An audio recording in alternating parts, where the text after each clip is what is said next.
So I guess I want to share with you and talk about why the brain matters, why we should pay attention to it. And I know I didn't for about 40 years. It wasn't until my early 40s that I started to actually look at my brain and think maybe I needed to pay it as much attention as, looking after myself to be physically fit.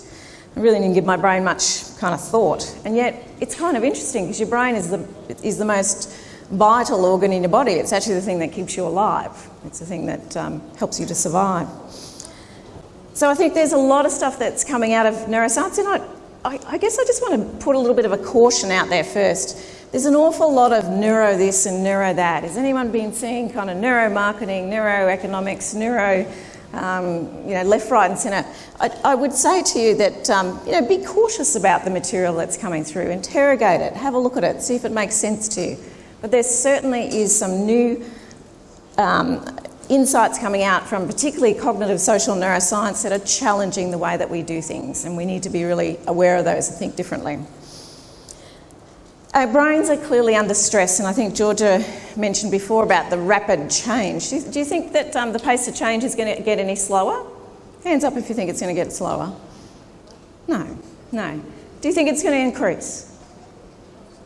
The change is going to increase? Yeah, we've got some people nodding. This is what's kind of interesting. If you look at one of the massive kind of disruptions and changes has been technology. Obviously that's been huge, and it's going to continue to be huge. There is some talk of technology that's being developed that they can implant something into your brain and you can learn a language in 10 minutes. So that's pretty amazing, isn't it? So if you think about the technology we can't even imagine that's going to be in the future, we think it's pretty impressive now. It's only going to get more impressive or more scary, depending on what you think about that thought. We know that there's been major societal changes as well around the globe. The one thing that hasn't changed and kept pace with all of this massive change is the brain. And that's kind of interesting. The brain has evolved a little bit, but only the part of your brain that helps you to think and make decisions and plan, and that's evolved slightly. The old part of our brain, that the emotional brain, the limbic brain, it hasn't evolved since we lived in caves and clans. All right? So that's a really important point to note. So we know really our brain, and this is important, is not designed to cope with modern times. We're not designed to cope with the level of distraction and the level of interruption and the level of information that we're being bombarded with moment by moment. Hands up if anyone feels like they're a little bit in that information overwhelm or kind of brain overwhelm. No? Oh, a few people brave. The ones at the back put their hands up because now I can kind of see them, so well done. So we know that that the brain's not designed for modern times, it was designed for this time. Okay? So it was designed, the key role of the brain, as I mentioned, is to keep you safe. It was just designed to make sure that you could do something very fast when you had a saber-toothed tiger coming at you. And what we know is that when that happens, what the brain very cleverly does is that it actually activates what's called the fight, flight, or flee response. So this is that getting the adrenaline ready in your body, getting your whole body ready to either fight or flee.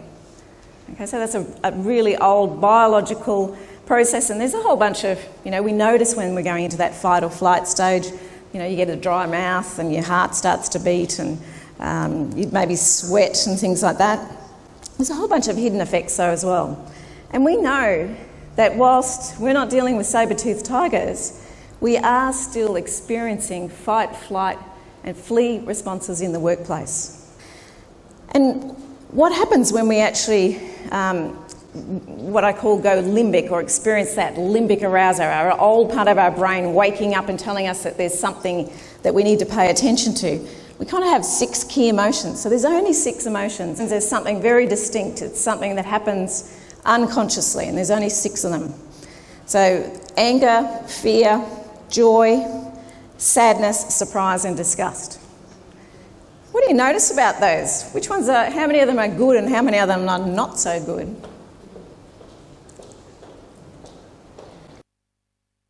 There's more kind of threat-based ones than reward-based ones. And so we know that really one of the key organising principles of the brain, and I want to talk about this because this is really important to understand, is that we're trying to minimise danger and maximise reward. Moment by moment, that's what the brain is doing. And we know that when we have what we call a toward response, we will move towards that. When we have an away response, we'll run in the other direction. So moment by moment in your workplace, you and your people are having toward and away responses. Now, you want them to have more toward responses than away responses, and I'll go into that shortly.